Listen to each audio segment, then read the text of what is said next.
In this video, I would like to read an article on quantum mechanics that was written by a friend of mine. If you are interested in the article, you will find a link to the article in the YouTube description of this video. The title of the article is The Cognitive Discontinuity Problem: Why Quantum Mechanics Feels Impossible. A 40-year quest to understand our deepest confusion. I think I can safely say that nobody understands quantum mechanics. Richard Feynman. Feynman was wrong. The problem isn't that nobody understands quantum mechanics. The problem is that our brains literally cannot understand it. Not won't, not haven't yet, but cannot. This isn't another quantum is weird article.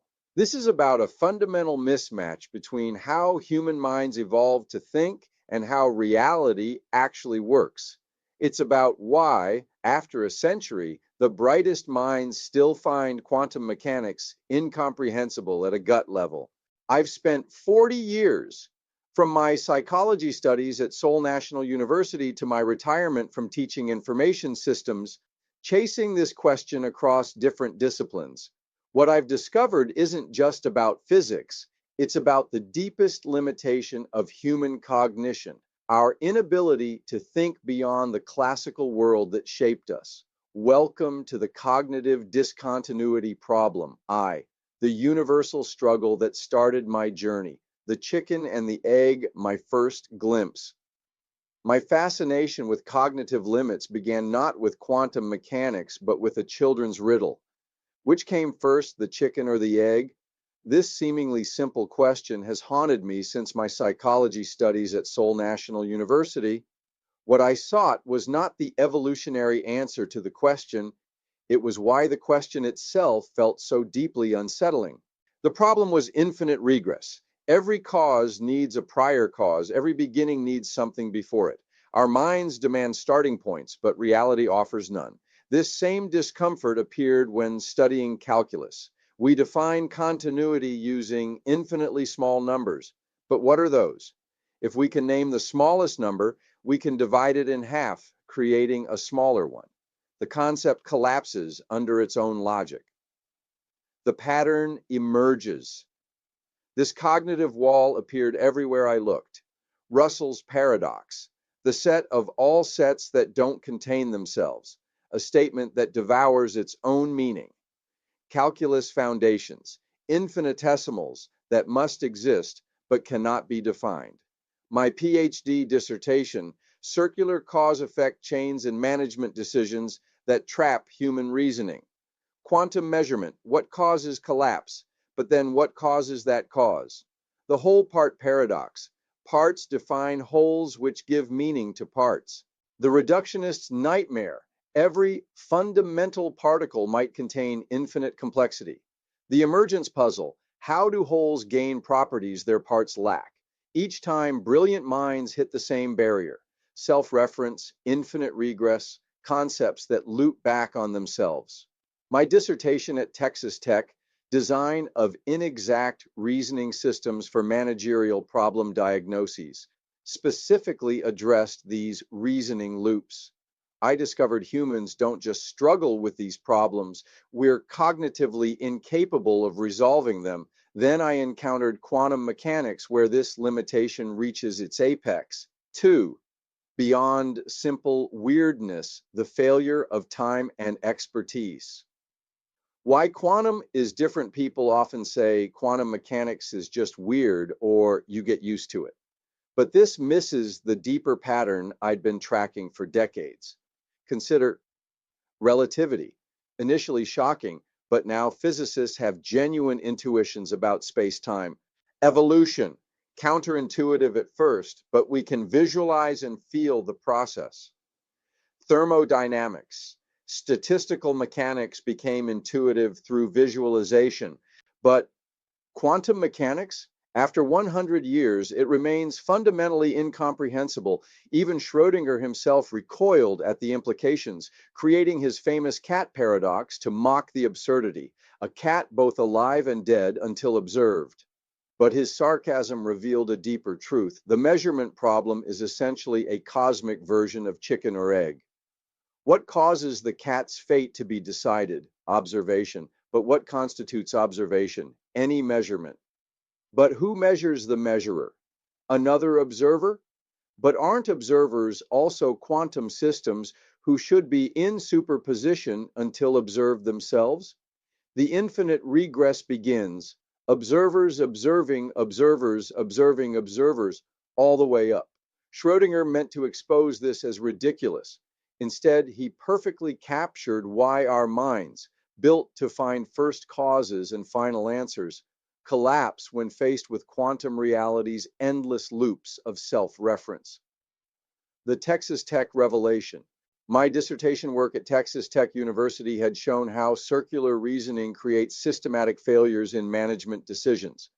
Teams would chase cause-effect loops endlessly. Sales are down because morale is low, because sales are down because these weren't logical failures, they were architectural limits of human cognition. The revelation deepened when studying Nagel's critique of reductionism in a philosophy of science seminar at Texas Tech. Also, Heisenberg's Der Teil und das Ganze had haunted me. How can parts constitute wholes that transcend them? How can wholes be understood through parts that only make sense within wholes? This wasn't just philosophical musing, it was another infinite loop. To understand the whole, study the parts. To understand the parts, consider the whole.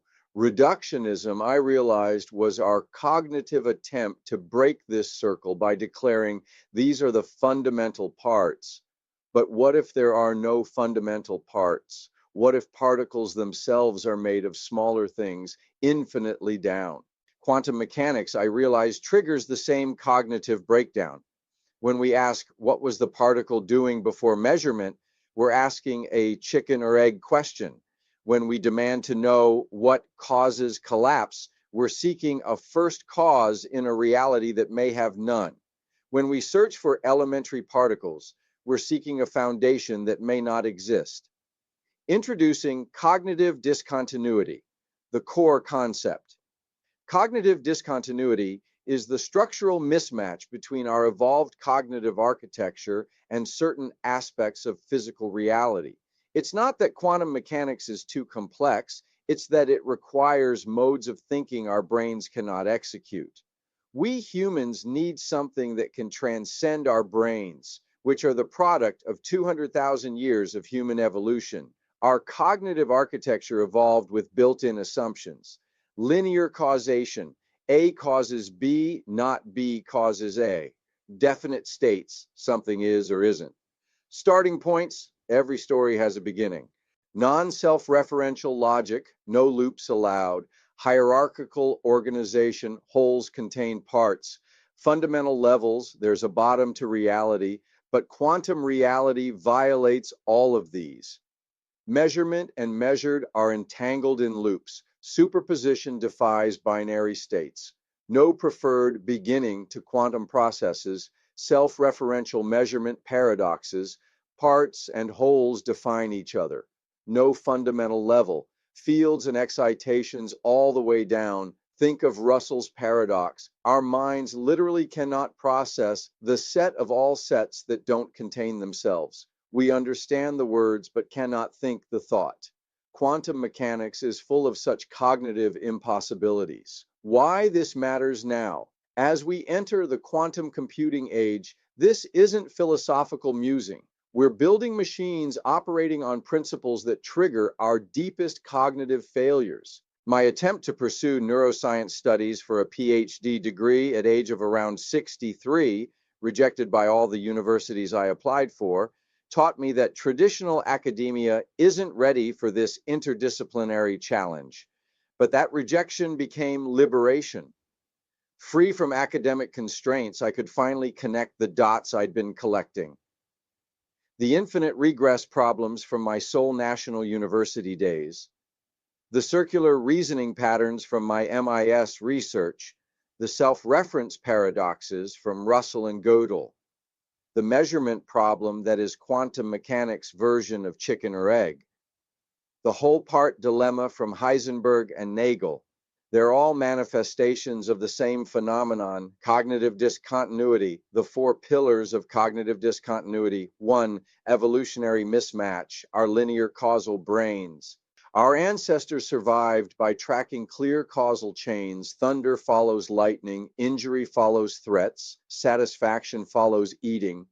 Those who got lost in circular reasoning, is that a threat because I'm afraid, or am I afraid because it's a threat? Didn't survive to reproduce. 200,000 years of evolution built us to find first causes. What started the fire? Avoid infinite loops. Stop overthinking and run. Prefer definite states. Friend or foe? Not both. Reject paradoxes. If it doesn't make sense, ignore it. Identify discrete objects. That's a lion, not a lion environment system. No ancestor needed to ponder quantum measurement loops, superposition, or whether fundamental particles exist. Natural selection created minds that short-circuit when faced with self-reference or infinite regress, exactly what quantum mechanics requires us to confront. Second-scale dependency, where logic breaks down.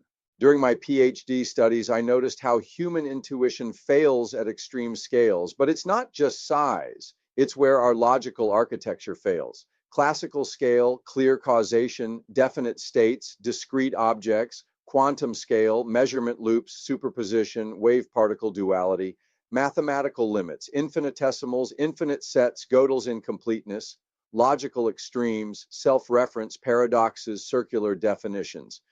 My work on reasoning systems revealed that these aren't separate problems. They're all points where our cognitive architecture meets its design limits. Just as computers crash when caught in infinite loops, human minds crash when confronting quantum measurement. We literally cannot process the circular causation involved. Third, conceptual framework limitations, the language of loops. My dissertation work showed how language shapes and limits reasoning. Every human language assumes linear time, first this, then that, clear causation, because of this that happens, binary states, is or isn't, non-circular definitions, A is defined by B, not by A, hierarchical organization, atoms and molecules in cells and organisms, but quantum mechanics requires circular causation, measurement defines states that define measurement, superposition, both is and isn't, self-referential processes, observers observing themselves, non-hierarchical reality, no fundamental level.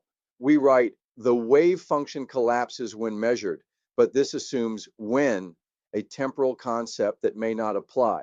We're using language evolved for chicken lays egg to describe chicken-egg superposition until observed, where observation is also chicken-egg. 4, the whole part discontinuity. Our minds evolved to track discrete objects with clear boundaries. A rock is made of minerals, minerals of molecules, molecules of atoms, a comforting hierarchy with a bottom floor. But quantum field theory suggests reality is fields all the way down, no fundamental things, particles as excitations in fields, processes, not objects, no privileged level of description, quarks aren't more real than atoms. The cognitive discontinuity, we need foundation stones, but reality offers only infinite depth. When physicists say elementary particles, they mean where we currently stop looking, not true fundamentals. Each generation discovers their atoms aren't atomic. This whole part problem intersects with measurement. What constitutes a measuring device? A collection of particles, but those particles need measurement too. The device is whole relative to particles, but parts relative to the laboratory. No level escapes the loop, the mathematics trap. Here's the most disturbing realization from my 40-year intellectual journey. Mathematics is only a product of 200,000 years of human evolution. We comfort ourselves that while we can't visualize quantum mechanics, at least we can describe it mathematically. But mathematics itself emerges from minds that cannot think in loops. Consider, set theory struggles with self-reference, Russell's paradox. Calculus relies on infinitesimals we cannot truly define. Logic itself assumes non-circularity, ABC, not ABA. Even our mathematics assumes foundations, axioms, fundamental units, prime numbers. But Gödel showed that mathematical systems cannot prove their own consistency. The whole part problem extends to logic itself. Theorems depend on axioms which gain meaning from theorems. Mathematics, our supposed escape from cognitive limits, is built on the very hierarchical thinking that quantum reality violates. Even our most powerful mathematical tools carry the fingerprints of minds that evolved to avoid infinite regress. We can write equations describing quantum measurement, but when we try to understand what they mean, we inevitably ask linear questions. What causes collapse? When does it happen? What decides the outcome? What are the fundamental constituents? The mathematics works precisely because it bypasses meaning.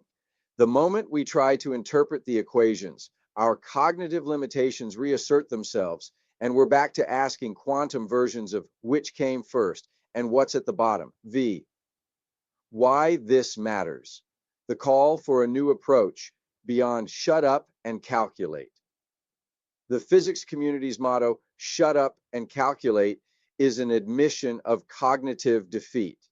We can manipulate the mathematics, but the moment we ask what it means, we fall into the ancient traps of self-reference, infinite regress, and the search for fundamental constituents. But as quantum technologies enter daily life, we can't just calculate. We need to make decisions about quantum systems while trapped in classical thinking.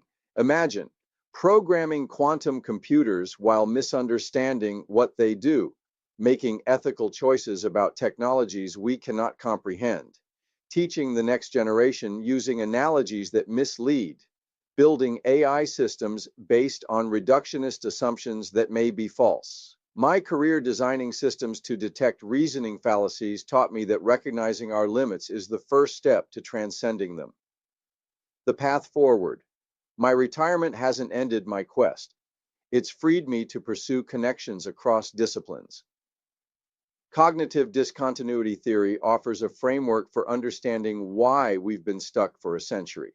In this medium series, I will explore how evolution trapped us in linear causal thinking, why Schrödinger's cat is really about cognitive loops, not physics, how the measurement problem mirrors ancient paradoxes, the illusion of fundamental particles and the whole part dilemma, ways to detect and measure cognitive discontinuity, possibilities for AI minds free from our limitations, what this means for the future of human knowledge.